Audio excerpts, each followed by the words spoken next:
Sims 3 was a big change for EA's blockbuster franchise. It hacked away a lot of the series' restrictions, making for a more open, natural experience most would agree resulted in a more enjoyable game. So how to move beyond the launch of a product lauded by critics and snatched up by millions of fans? Well, this is The Sims, so the answer is expansion packs, of course. World Adventures marks the first in what's sure to be a long line of expansions for The Sims 3. In addition to delivering plenty of new items and designs, World Adventures opens up the game even further, letting players visit new spots in China, Egypt, and France. With these new locations come a range of new activities.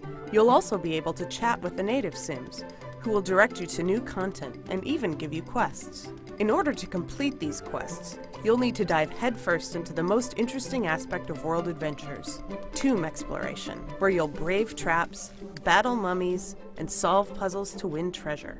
Things start off simply, with basic challenges involving triggers and doors.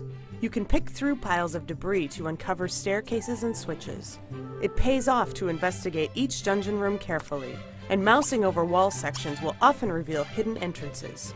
You'll also find other dungeon staples, like pressure plates and movable statues that need to be positioned correctly to progress. Of course, the big payoff is treasure. Sometimes you'll just find ordinary objects, but sometimes you'll find money, jewels, and even priceless artifacts. As you complete the easy dungeons, the game begins to string quests together and ramps up the challenge.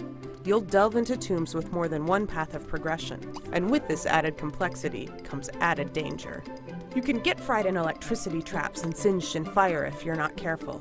There will usually be a mechanism to disarm threats, but if you like a real challenge, you can opt to hop over traps and charge through to get to the end. This isn't always the best move, but sometimes it works. Mummies might also attack you while you're exploring, and if you're unprepared, it's possible to get cursed. The good news, though, is that by heading to China and getting some martial arts practice in, you might just be able to fend off an attack from the undead, instead of falling victim to their dusty strikes. There's a lot new going on in World Adventures, from exploring new terrain, capturing the sights with your camera, and sipping on some homemade wine, to getting down and dirty in tombs across the world. It's interesting to see what EA's doing here, adding to the traditional virtual dollhouse appeal of The Sims while expanding the amount of structured content it offers.